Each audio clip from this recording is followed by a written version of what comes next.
There are silences that weigh more than any screamed accusation, more than any dramatic tabloid headline.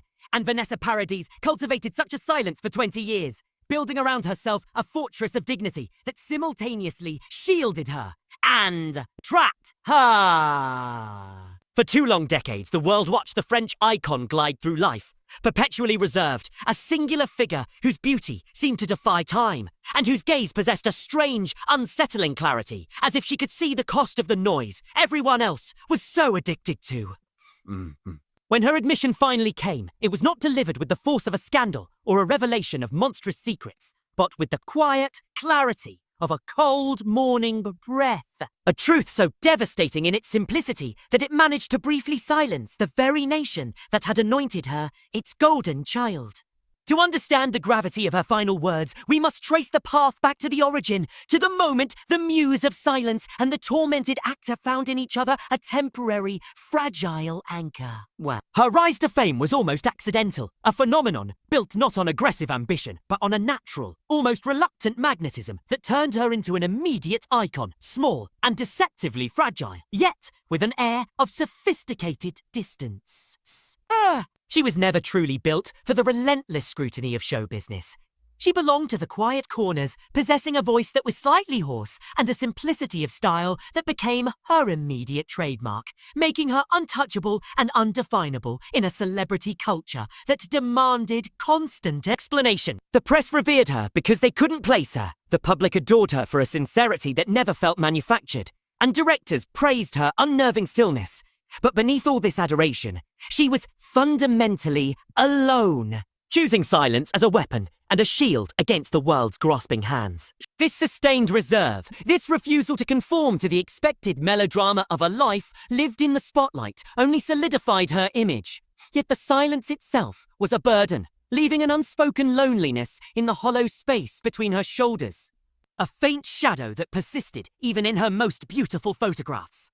The meeting with Johnny Depp was not the fabled, earth-shattering collision of stars the media often conjures. It was an unassuming moment of pure, almost banal coincidence in a dimly lit Parisian hotel hallway, a setting entirely unworthy of the life-altering fate it would soon unleash. Poirot. They were 2 lost souls who, entirely without intention, stepped into the same narrow space at the exact moment their respective lives required a counterpoint, a pause button. Johnny saw her first, not with the predatory interest of a famous man seeking conquest, but with the quiet recognition of a fellow traveler who had wandered too long in the wilderness of his own mind, finding in her stillness a sudden, inexplicable point of rest. Vanessa, ever the observer, noticed only one thing in his eyes, a reflection of the dark room she herself inhabited, a shared, inarticulate solitude that was instantly, terribly familiar. Their initial exchange was minimal. A nod, a word, but the magnetic pull was irreversible, and as the elevator doors closed between them, Vanessa knew with chilling certainty that she had just brushed against a destiny she would not escape unscathed. The relationship that followed was defined by an unexpected calm, the mutual retreat from the global noise that both their careers generated, a sanctuary built on the foundations of mutual, profound exhaustion. Johnny, a man often consumed by chaos and heavy roles, seemed to deliberately slow his internal rhythm at her side, while Vanessa, used to guarding her privacy like a sacred flame, found an unprecedented understanding in his gentle pacing. They did not need endless conversation. Their life became a series of long, comfortable parentheses where the world's clamour was muted, where he could smoke outside and she could make tea, neither of them demanding the impossible from the other. They fled Hollywood's demanding, hungry shadow, establishing a family in France in a simple, almost aggressively normal environment, raising 2 children away from the noise that had tried to claim them. It was during this period that Johnny found his greatest stability and his famous declaration that Vanessa was the only person who made him feel not lost was less a romantic confession and more the heavy admission of a man who understood his own magnificent, yet deeply fractured nature. But all perfect atmospheres are ultimately the most fragile, and the stability they had constructed began to erode slowly, almost imperceptibly, when the demands of Johnny's career took him further away, sinking him into darker, heavier characters. The periods of quiet separation stretched longer, and a thin, unsettling distance settled between them, a quiet fatigue in his gaze that Vanessa saw but chose to ignore, believing her patience and her love would be enough to hold the line. The fracture began not with a bang, but with a widening gap, a crack forming beneath a pane of glass that, to the outside world, still looked perfectly intact. He would return from long shoots, his smile a ghost of its former self, distant, heavy, a smile that seemed to hide the growing, unsaid things he no longer knew how to articulate. And she, in her unwavering silence, began to keep her own counsel, using gentleness and belief as a desperate prophylactic against the inevitable storm. The tragedy of this period was the shared illusion that they could cheat their destinies, that their magnificent love could truly conquer the internal darkness Johnny carried, proving in the end that even the greatest light is sometimes extinguished by the shadows within a single human soul. The darkness, like a slow tide, began to claim him, manifesting not in sudden, destructive explosions, but in the minute, steady erosion of his presence. The message replied to too late, a gaze that drifted past her, the subtle loss of warmth in the metaphorical room they shared. Johnny was not absent because of another person. He was absent because of himself, swallowed by the demands of his dark roles, the exhausting nights, the substances he used to quiet the noise that she, the silent one, was so adept at avoiding. Waiting. Vanessa, once the anchor, found herself becoming dangerously dependent on the cycle, where his weakness brought him home and his recovery pushed him away, leaving her to wonder whether she was still a lover or merely a caretaker, attempting to save a sinking vessel. Her questions were met with sighs or short answers, and she finally understood that he was no longer capable of being fully present for anyone, not because he lacked love for her, but because he lacked the fundamental, necessary love for himself. She endured this disintegration in the only way she knew how, with silent, constant, patient devotion, a patience that unknowingly turned her into an emotional pillar on which he leaned until she, herself, was about to collapse. She tried to hold him when he slipped, remained warm when he turned cold, and meticulously gathered the shattered pieces when he fell apart, enduring nights where he returned home with the telltale sign of a broken voice and red eyes. But the true final slide was not the chaos he brought. It was the chilling stark fact of his utter lack of recognition. She continued her duties, her efforts, her silent attempts at preservation, but Johnny no longer saw them, no longer heard the subtle plea in her silence.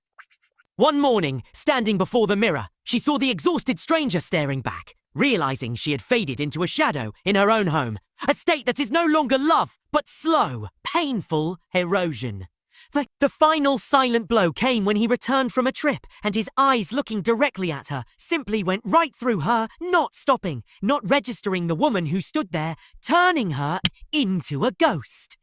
At that moment she understood she was no longer the center of his world. She was nothing more than a witness to the fall of a man she could not save. The breaking point arrived not as a storm, but as the unnerving, absolute calm of a completely ordinary evening, where all the energy she had left was spent.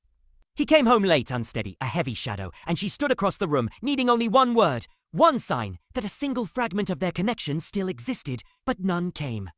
Her silence, now a desperate plea, went unheard. When she finally spoke a simple, "Are you okay?" Simple, "Are you okay?" His response, "I don't know," was not hostile, but simply an admission of his total, crushing absence, enough to break the last remaining structure within her soul. She realized she was clinging to a phantom. The house that night was terrifyingly quiet, no tears, no shouting.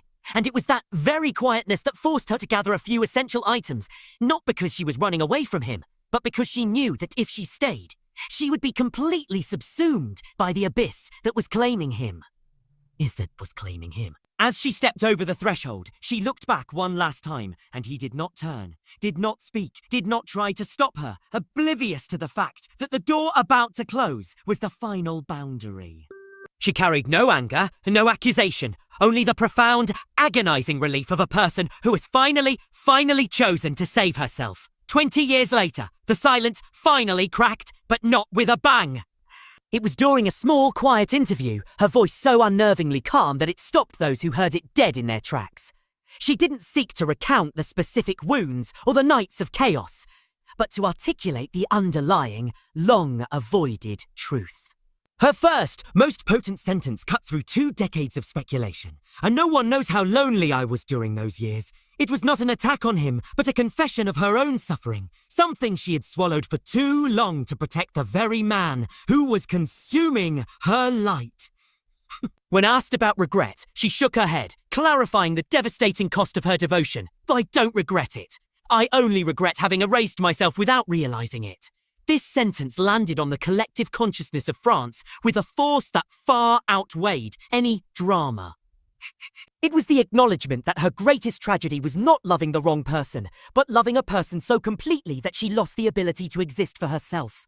She concluded with the ultimate declaration of self-possession. I am not speaking to accuse, I am speaking to breathe.